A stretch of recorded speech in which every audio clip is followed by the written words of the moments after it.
Genesis chapter 20.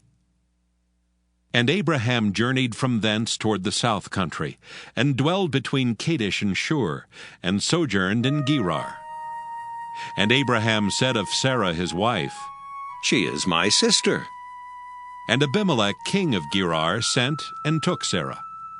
But God came to Abimelech in a dream by night, and said to him, Behold, thou art but a dead man for the woman which thou hast taken, for she is a man's wife. But Abimelech had not come near her, and he said, Lord, wilt thou slay also a righteous nation? Said he not unto me, She is my sister, and she, even she herself said, He is my brother. In the integrity of my heart and innocency of my hands have I done this. And God said unto him in a dream, Yea, I know that thou didst this in the integrity of thy heart, for I also withheld thee from sinning against me. Therefore suffered I thee not to touch her. Now therefore restore the man his wife, for he is a prophet, and he shall pray for thee, and thou shalt live. And if thou restore her not, know thou that thou shalt surely die, thou and all that are thine. Therefore Abimelech rose early in the morning, and called all his servants, and told all these things in their ears, and the men were sore afraid.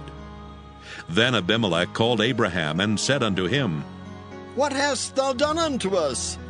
And what have I offended thee, that thou hast brought on me and on my kingdom a great sin? Thou hast done deeds unto me that ought not to be done. And Abimelech said unto Abraham, What sawest thou, that thou hast done this thing? And Abraham said, Because I thought, Surely the fear of God is not in this place, and they will slay me for my wife's sake. And yet indeed she is my sister. She's the daughter of my father, but not the daughter of my mother. And she became my wife. And it came to pass, when God caused me to wander from my father's house, that I said unto her, This is thy kindness, which thou shalt show unto me. At every place whither we shall come, say of me, He is my brother. And Abimelech took sheep and oxen and men servants and women servants, and gave them unto Abraham, and restored him Sarah his wife. And Abimelech said, Behold, my land is before thee, dwell where it pleaseth thee. And unto Sarah he said, Behold, I have given thy brother 1,000 pieces of silver. Behold, he is to thee a covering of the eyes, unto all that are with thee, and with all other. Thus she was reproved. So Abraham prayed unto God, and God healed Abimelech and his wife and his maidservants, and they bare children. For the Lord had fast closed up all the wombs of the house of Abimelech because of Sarah Abraham's wife. Now I come to the 20th chapter of the book of Genesis, and the 20th chapter actually seems like the fifth leg on a cow. It just seems to be that necessary. And what we have here is something that you feel like you'd like to leave out. Abraham repeats the sin that he committed when he went down in the land of Egypt concerning Sarah by lying about the fact he said, She's my sister. Now, it's the same sordid story. And you wonder again, why is this chapter put in here? Well, it's put in for a very important reason, friends.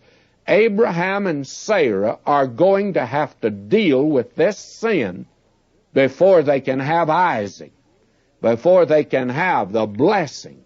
And may I say to you, until you and I are willing to deal with the sin in our life, there's no blessing for us. Now, I'm going to just hit the high points of chapter 20. I'm reading verse 1 now. Abraham journeyed from thence toward the south country, and dwelled between Kadesh and Shur, and sojourned in Gerar. And Abraham said of Sarah his wife, She's my sister. And Abimelech, king of Gerar, sent and took Sarah. Now what you have here is something that is quite interesting. You think Sarah was beautiful? Well, she's almost 90 years old, and she's beautiful, friends. Not many can qualify in this particular department. That's one thing that I note here. And then Abraham is actually getting pretty far south in the land. He's gone beyond Kadesh Barnea, where the children of Israel came up and wouldn't even enter the land. Now he's gone down to Gerar, which I don't think he should have done, but be that as it may, he lies about Sarah again. Now I want you to hear his confession, because that's the thing that makes this chapter important and reveals the fact that Abraham and Sarah cannot have Isaac until they deal with this sin that is in their lives. And it goes way back. I'm reading verse 11 of chapter 20, and this is a remarkable passage of Scripture, friends. Will you hear it? And Abraham said, and he's talking now to Abimelech, who is greatly disturbed that he would do a thing like this, lie about his wife. And Abraham said, because I thought, surely the fear of God is not in this place, and they will slay me for my wife's sake. Now you see, again, he's not trusting God. He felt like he's moving down into a godless place, and he finds out that Abimelech apparently has a high sense of what is right and wrong. And he puts a tremendous value upon character and that sort of thing, and apparently a man who knew God. Now, will you notice, poor Abraham doesn't look good by the side of Abimelech here. Now, I'm reading on in verse 12. And yet, indeed, she is my sister. She is the daughter of my father, but not the daughter of my mother, and she became my wife. Now, you see, he lets it all out now. He says, to tell the truth, it is half a lie. She is my half-sister, and she is my wife. Now, verse 13. And it came to pass, when God caused me to wander from my father's house, that I said unto her, this is thy kindness which thou shalt show unto me. At every place whither we shall come, say of me, he's my brother. Now, when they started out, you see, Abraham didn't have complete trust and confidence in God, and he and Sarah made a pact that anywhere they went, and it looked like Abraham might be killed because of his wife, that Sarah would say, he's my brother. And that would keep Abraham, so Abraham and Sarah thought, from being killed. Now, they made that little agreement, and they used it down in Egypt. And here they have used it again. Now, that sin must be dealt with before God is going to hear and answer his prayer in sending a son. Isaac will not be born till this will be dealt with. And again, let me repeat, how many Christians today that won't judge sin in their lives, and there's no blessing in their lives?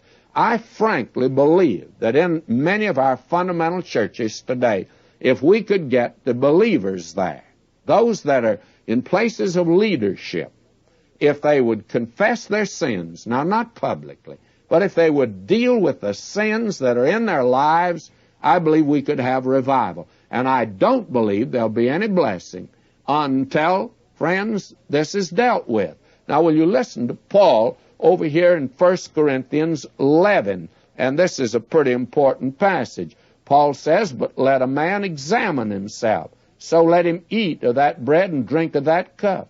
For he that eateth and drinketh damnation to himself, not discerning the Lord's body. For this cause many are weak and sickly among you, and many sleep. For if we would judge ourselves, we would not be judged. But when we are judged, we're chastened of the Lord, that we should not be condemned with the world. And blessing, friends, is being withheld today from the church and from the lives of many believers because we won't deal with the sin in our lives. That's a tremendous lesson, a great spiritual lesson here in the 20th chapter of the book of Genesis. Now, next time, we're going to see this long-looked-for event, the birth of Isaac.